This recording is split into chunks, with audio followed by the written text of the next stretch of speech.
Ah. Oh! Okay. Is it long? Well, this is you. You were raised on Mindor on the fringes of Attican Traverse. When you were 16, the colony was raided by slavers. The entire settlement was raised and all your friends' families were slaughtered. A passing alliance patrol rescued you, but all you loved was destroyed. You enlisted with the alliance and military, eventually volunteering to go to accuse a colony that had mysteriously dropped out of contact. As soon as it arrived on the surface, your patrol was attacked by Fresham Maws, mindless abominations of teeth and tentacles that rose up from beneath the earth. Constant firegun couldn't drown out the shrieks of your fellow soldiers as they were dragged down to a gruesome death. 50 Marines died on a cruise. You were the only one to make it back to the landing zone alive. A monument of the planet commemorate the massacre. A grim reminder of the price humanity must pay as it spread throughout the stars. I totally forgot. Not only did we pick 2 trauma cases, but also the 2 cases in which I was the only fucking survivor. Oh, you're not the only survivor of Mindor. Like, just your friends and family didn't survive. There are other people who survived. Oh. I guess. But yeah, no. You are alone. I am very lucky in my life. Although the Citadel is equipped with mass effect generating element 0 cores, most of the gravity of the station is generated by the centrifugal force of rotation. Rotation 3.5 minutes per revolution. Rotational gravity in watts 1.02 Earth. Rotational gravity in Presidium 1.3 Earth. Total length open 44.7 kilometers. Diameter open 12.8 kilometers. Ward length 43.6 kilometers. Ward width 330 millimeters. Presidium ring diameter 7.2 kilometers. Presidium ring width 553 meters. Exterior armor thickness 13 meters. Population 13.2 million, not including keepers. Gross weight 7.11 billion metric tons. Head of the presiding tower 1,047 meters. So a little over a kilometer. You can scroll down. No, there's more. There's more. Scroll There's down. more? I think. How do I scroll? Oh, look. There's nothing more. Oh, thank goodness there's nothing more. Ah. Humanity and the System Alliance. Ashore. When the ship's crew leaves the vessel, they are ashore. Though normally used regarding planets, they can refer to boarding a space station. Away. When the ship releases the equipment tethering to a space station or surface dock, it's await. Oh. The proper way to acknowledge an order. If told to attack, the correct response is aye, sir. If asked, are you proud to be a Marine? The correct response is yes, sir. Okay. Weird. ASAP, pronounced ASAP, an acronym of as soon as possible. Belay, stop, cease. Bridge, the navigation center of a spacecraft where the steering is done. Captain's maced. Non-judicial disciplinary proceedings by unit commanders. CIC, Combat Information Center, the command center of spacecraft. The CIC is filled with sensor displays to make sense out of the chaos of combat. DC, Damage Control, the containment and repair of damage to a spacecraft.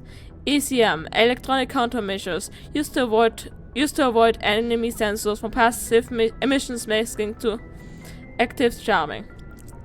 EVA, extravehicular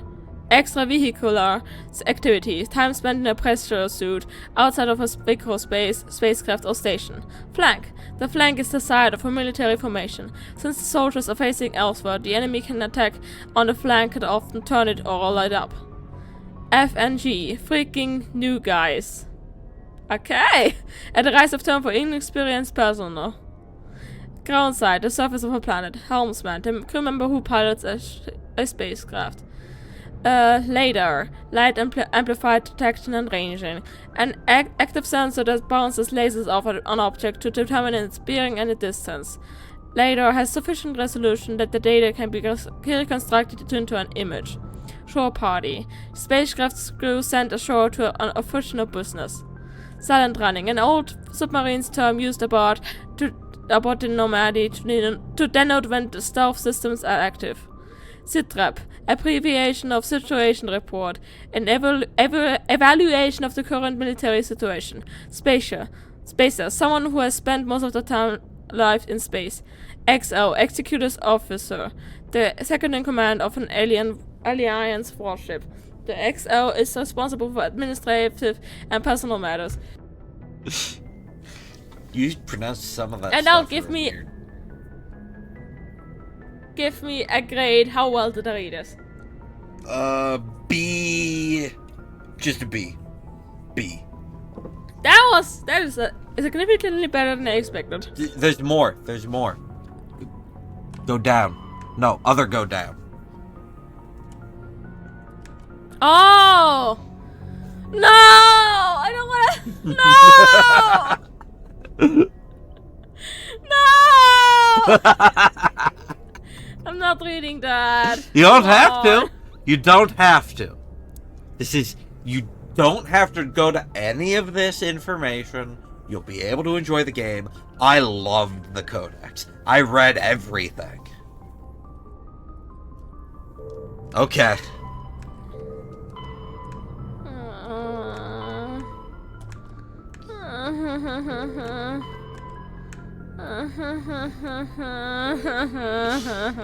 And then there's the primary tab on the left.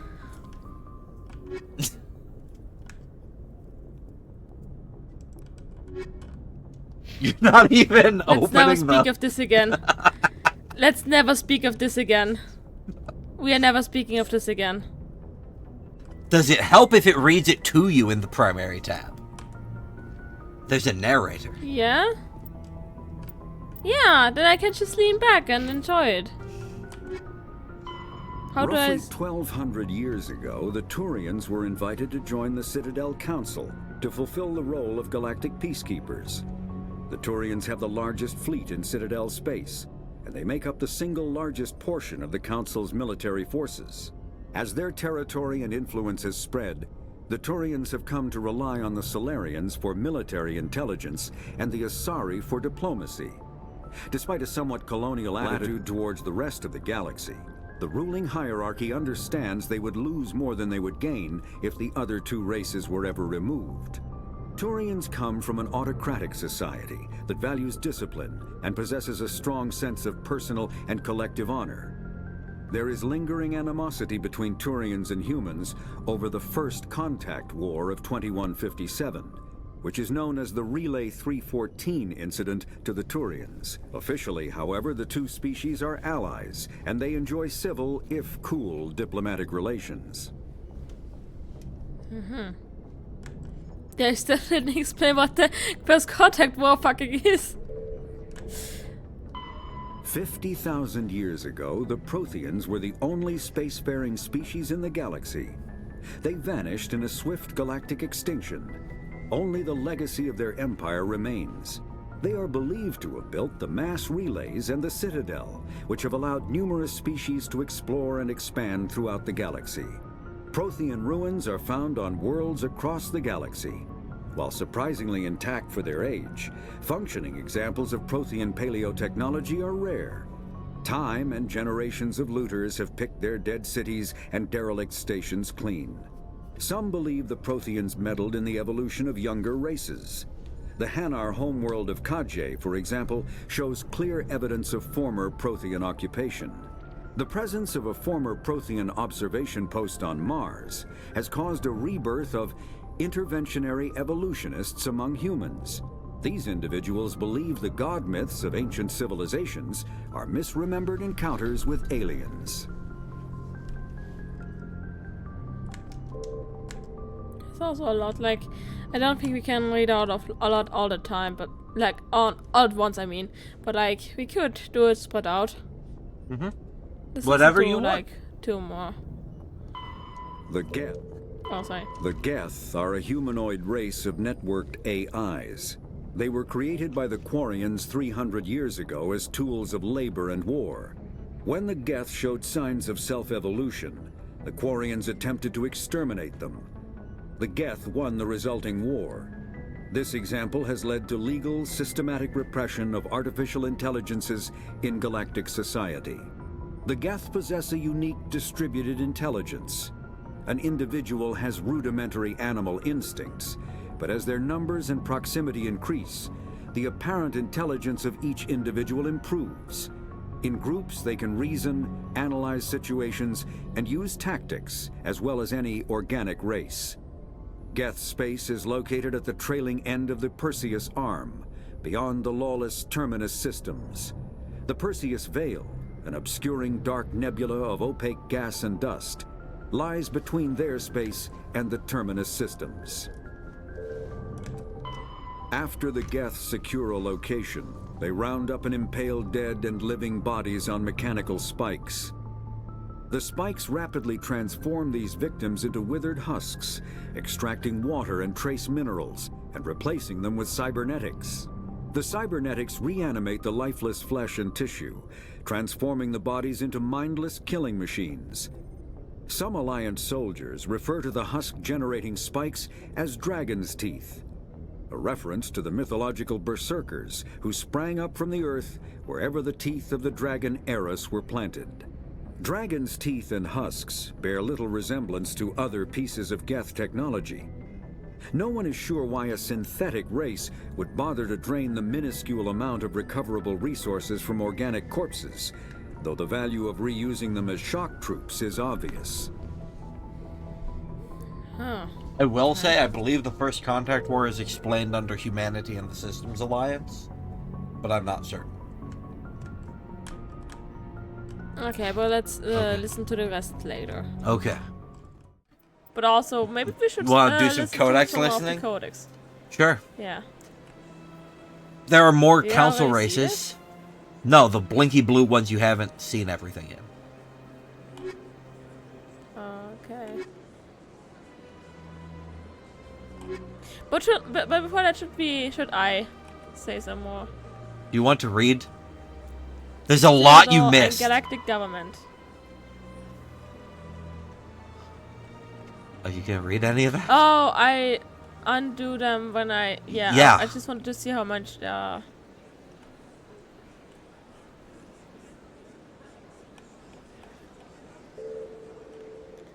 mean... Okay, now I suddenly don't want to read. Okay. But let's look at the aliens. The Asari were the first species to discover the Citadel. When the Salarians arrived, it was the Asari who proposed the establishment of the Citadel Council to maintain peace throughout the galaxy. Since then, the Asari have served as the mediators and centrists of the Council. An all-female race, the Asari reproduce through a form of parthenogenesis. They can attune their nervous system to that of another individual of any gender and of any species to reproduce. This capability has led to the unseemly and inaccurate rumors about Asari promiscuity. Asari can live for over 1,000 years, passing through 3 stages of life. In the maiden stage, they wander restlessly, seeking new knowledge and experience. When the matron stage begins, they meld with interesting partners to produce their offspring. This ends when they reach the matriarch stage, where they assume the roles of leaders and counselors. The second species to join the Citadel, the Salarians, are warm-blooded amphibians with a hyperactive metabolism. Salarians think fast, talk fast, and move fast. To Salarians, other species seem sluggish and dull-witted. Unfortunately, their metabolic speed leaves them with a relatively short lifespan. Salarians over the age of 40 are a rarity. The Salarians were responsible for advancing the development of the primitive Krogan species to use as soldiers during the Rachni Wars. They were also behind the creation of the genophage bioweapon the Turians used to quell the Krogan rebellions several centuries later. Salarians are known for their observational capability and non-linear thinking. This manifests as an aptitude for research and espionage. They are constantly experimenting and inventing, and it is generally accepted that they always know more than they are letting on. But the one that wanted us to scan the keepers was also a Salarian, right? Yep, that is correct. And they spoke like, kinda, like, not that fast. So, yeah. Roughly The Elcor are a Citadel species native to the high-gravity world 𝗃𝗀𝗃. They are massive creatures, standing on 4 muscular legs for increased stability. Elcor move slowly, an evolved response to an environment where a fall can be lethal. This has colored their psychology, making them deliberate and conservative. Elcor's speech is ponderous and monotone. Among themselves, scent, slight movements, and subvocalized infrasound convey shades of meaning that make a human smile seem as subtle as a fireworks display. Since their subtlety can lead to misunderstandings with other species, the Elcor often go out of their way to clarify when they are being sarcastic, amused, or angry. 𝗃𝗀𝗃's high gravity impedes mountain formation. Most of the world consists of flat, open plains, which prehistoric Elcor wandered across in small family bands. Modern Elcor still prefer open sky and can become restless and uncomfortable on long starship journeys. The Hanar are a Citadel species known for excessive politeness. They speak with scrupulous precision and take offense at improper language. Hanar that expect to deal with other species take special courses to help them unlearn their tendency to take offense at improper speech. All Hanar have 2 names. The face name is known to the world. The soul name is kept for use among close friends and relations. Hanar never refer to themselves in the first person in conversation with someone they know on a face name basis. To do so is considered egotistical, so instead they refer to themselves as this one, or the impersonal it. Their homeworld, 𝗃𝗃𝗃𝗁, has 90% ocean cover and orbits an energetic white star, resulting in a permanent blanket of cloud. Due to the presence of Prothean ruins on the world, many Hanar worship them, and Hanar myths often speak of an elder race that civilized them by teaching them language. The Volus are a member species of the Citadel with their own embassy, but they are also a client race of the Turians. Centuries ago, they were voluntarily absorbed into the hierarchy, effectively trading their mercantile prowess for Turian military protection. Erun, their homeworld, lies far beyond the normal life zone of its star. However, the world has a high-pressure greenhouse atmosphere that traps enough heat to support an ammonia-based biochemistry. As a result, the Volus must wear pressure suits and breathers when dealing with other species, as conventional nitrogen-oxygen air mixtures are poisonous to them, and in the low-pressure atmospheres tolerable to most species, their flesh will actually split open. Volus culture is tribal, bartering lands and even people to gain status. This culture of exchange inclines them to economic pursuits. It was the Volus who authored the Unified Banking Act, and they continue to monitor and balance the Citadel economy. Damn. The Citadel is an ancient deep space station, presumably constructed by the Protheans. Since the Prothean extinction, numerous species have come to call the Citadel home. It serves as the political, cultural, and financial capital of the galactic community. To represent their interests, most species maintain embassies on the Presidium, the Citadel's inner ring. The Citadel Tower in the center of the Presidium holds the Citadel Council chambers. Council affairs often have far-reaching effects on the rest of the galactic community. 5 arms, known as the wards, extend from the Presidium. Their inner surfaces have been built into cities, populated by millions of inhabitants from across the galaxy. The Citadel is virtually indestructible. If attacked, the station can close its arms to form a solid, impregnable shell. For as long as the station has existed, an enigmatic race called the Keepers has maintained it. The Council is an executive committee composed of representatives from the Asari republics, the Turian hierarchy, and the Salarian Union. Though they have no official power over the independent governments of other species, the Council's decisions carry great weight throughout the galaxy. No single Council race is strong enough to defy the other 2, and all have a vested interest in compromise and cooperation. Each of the Council species has general characteristics associated with the various aspects of governing the galaxy. The Asari are typically seen as diplomats and mediators. The Salarians gather intelligence and information. The Turians provide the bulk of the military and peacekeeping forces. Any species granted an embassy on the Citadel is considered an associate member, bound by the accords of the Citadel Conventions. Associate members may bring issues to the attention of the Council, though they have no input on the decision. The Human Systems Alliance became an associate member of the Citadel in 2165. Spectres are agents from the Office of Special Tactics and Reconnaissance, and answer only to the Citadel Council.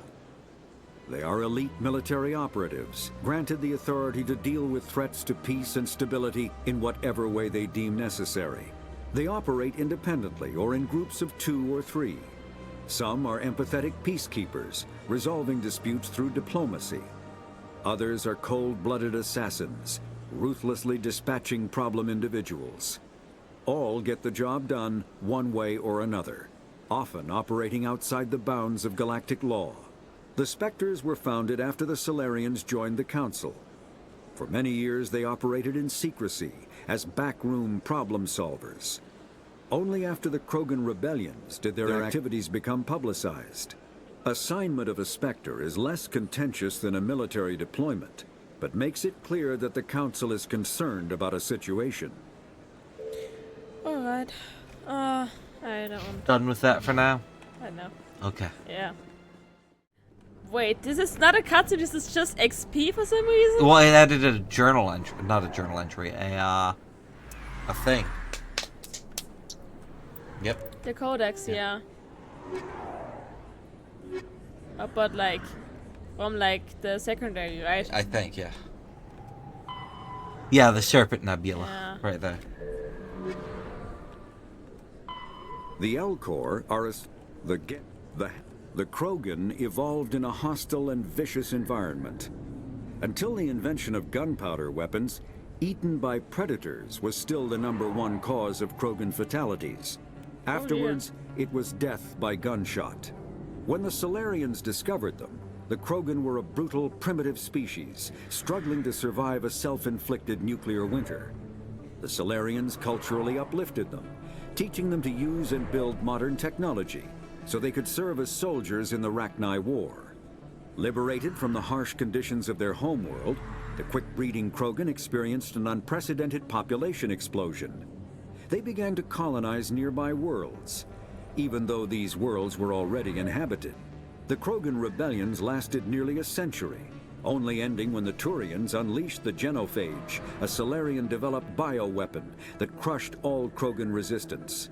The Genophage makes only 1 in 1,000 pregnancies viable, and today the Krogan are a slowly dying breed.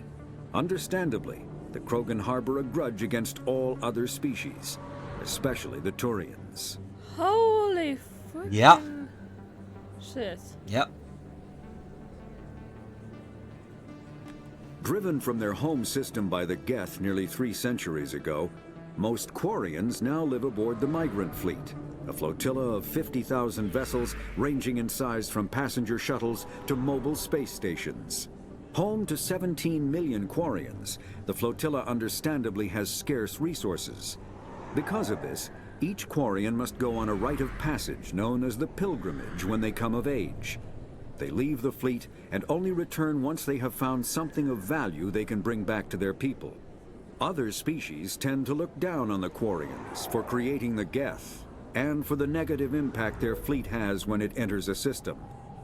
This has led to many myths and rumors about the Quarians, including the belief that underneath their clothes and breathing masks, they are actually cybernetic creatures, a combination of organic and synthetic parts. The Volus are a member. Humanity's first contact with an alien race occurred in 2157. At that time, the Alliance allowed survey fleets to activate any dormant mass relays discovered, a practice considered dangerous and irresponsible by Council-aligned races. When a Turian patrol discovered a human fleet attempting to activate a relay, they attacked. 1 human vessel survived, retreating to the colony of Shanxi.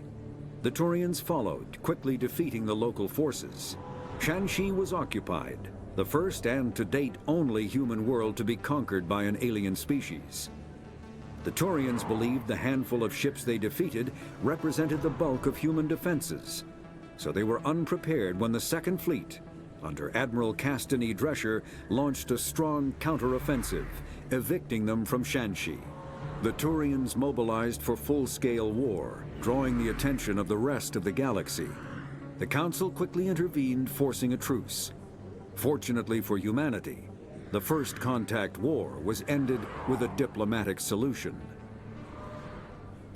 The Systems Alliance is an independent supranational government representing the interests of humanity as a whole. The Alliance is responsible for the governance and defense of all extrasolar colonies and stations. The Alliance grew out of the various national space programs as a matter of practicality. Sol's planets had been explored and exploited through piecemeal national efforts. The expense of colonizing entire new solar systems could not be met by any one country. With humans knowing that alien contact was inevitable, there was enough political will to jointly fund an international effort. Still, the Alliance was often disregarded by those on Earth until the First Contact War. While the national governments dithered and bickered over who should lead the effort to liberate Shanxi, the Alliance fleet struck decisively. Post-war public approval gave the Alliance the credibility to establish its own parliament and become the galactic face of humanity. I just wanted to check. I went away initially because the driving by of the ships drove me a little crazy. In the background, you know. The Terminus systems are located on the far side of the Attican Traverse, beyond the space administered by the Citadel Council or claimed by the Human Systems Alliance. It is populated by a loose affiliation of minor species, united only in their refusal to acknowledge the political authority of the Council or adhere to the Citadel Conventions.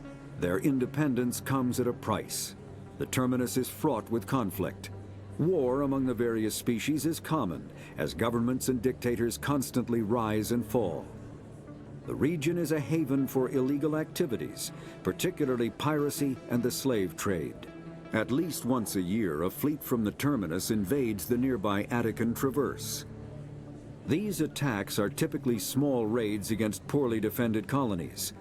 The Council rarely retaliates, as sending patrols into the Terminus systems could unify the disparate species against their common foe, triggering a long and costly war. Biotics is the ability of rare individuals to manipulate dark energy and create mass effect fields through the use of electrical impulses from the brain.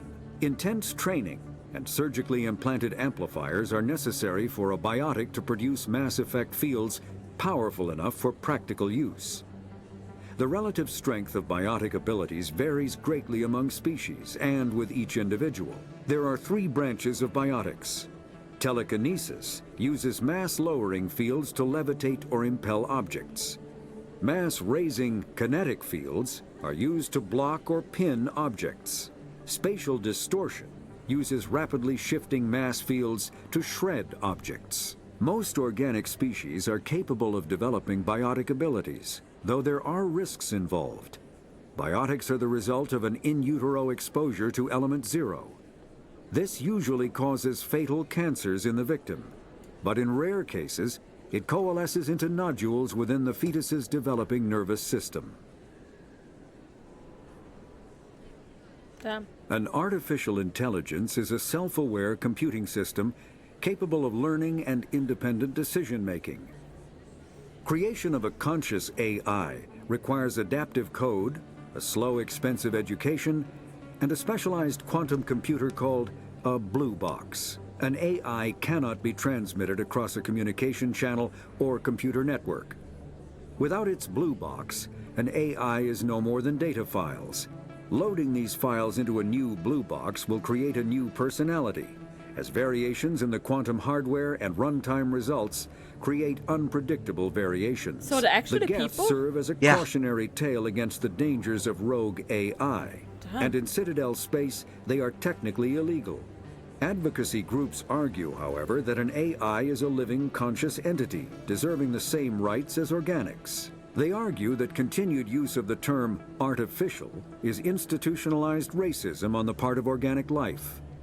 The term synthetic is considered the politically correct alternative. When subjected to an electrical current, the rare material dubbed Element Zero, or Eezo, emits a dark energy field that raises or lowers the mass of all objects within it. This mass effect is used in countless ways, from generating artificial gravity to manufacturing high-strength construction materials. It is most prominently used to enable faster-than-light space travel. Eezo is generated when solid matter, such as a planet, is affected by the energy of a star going supernova. The material is common in the asteroid debris that orbits neutron stars and pulsars. These are dangerous places to mine, requiring extensive use of robotics, telepresence, and shielding to survive the incredible radiation from the dead star. Only a few major corporations can afford the setup costs required to work these primary sources.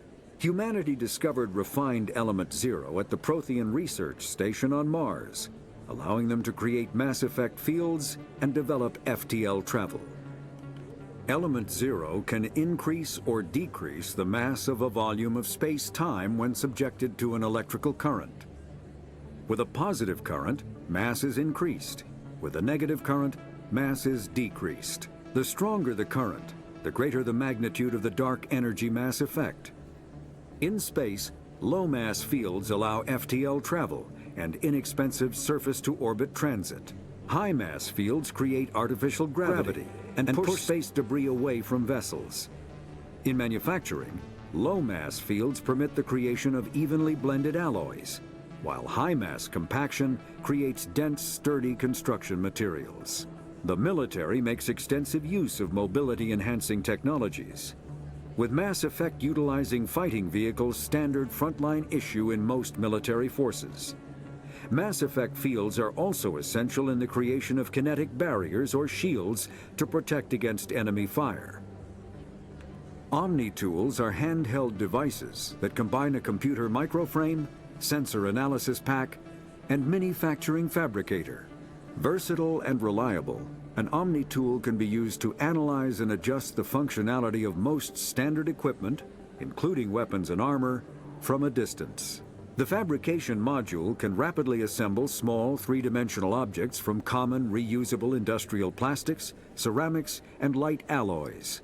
This allows for field repairs and modifications to most standard items, as well as the reuse of salvaged equipment. Omni-Tools are standard issue for soldiers and first-in colonists. Makes sense. Combat hard suits use a dual-layer system to protect the wearer. The inner layer consists of fabric armor with kinetic padding. Areas that don't need to be flexible, such as the chest or shins, are reinforced with sheets of lightweight, ablative ceramic. The outer layer consists of automatically generated kinetic barriers. Objects traveling above a certain speed will trigger the barrier's reflex system and be deflected, provided there is enough energy left in the shield's power cell. Armored hard suits are sealable to protect the wearer from extremes of temperature and atmosphere. Standard equipment includes an onboard mini-frame and a communications, navigation, and sensing suite. The mini-frame is designed to accept and display data from a weapon's smart targeting system to make it easier to locate and eliminate enemies. Kinetic barriers, more commonly called shields, provide protection against most mass accelerator weapons. Whether on a starship or a soldier's suit of armor, the basic principle remains the same. Kinetic barriers are repulsive mass effect fields, projected from tiny emitters. These shields safely deflect small objects traveling at rapid velocities. This affords protection from bullets and other dangerous projectiles, but still allows the user to sit down without knocking away their chair. The shielding afforded by kinetic barriers does not protect against extremes of temperature, toxins, or radiation. Medi-Gel is a common medicinal salve used by paramedics, EMTs, and military personnel. It combines several useful applications: a local anesthetic, disinfectant, and clotting agent all in one. Once applied, the gel is designed to grip tight to flesh until subjected to a frequency of ultrasound. It is sealable against liquids, most notably blood, as well as contaminants and gases. The gel is a genetically engineered bioplasm created by the 𝗧𝗏 Foundation, a medical technology megacorp based on Earth. Technically, Medi-Gel violates Council laws against genetic engineering, but to date, it has proved far too useful to ban. Why have they proven genetic engineering? Yeah, they also it doesn't come up much. And it's a little contradictory considering they explicitly did a genocide.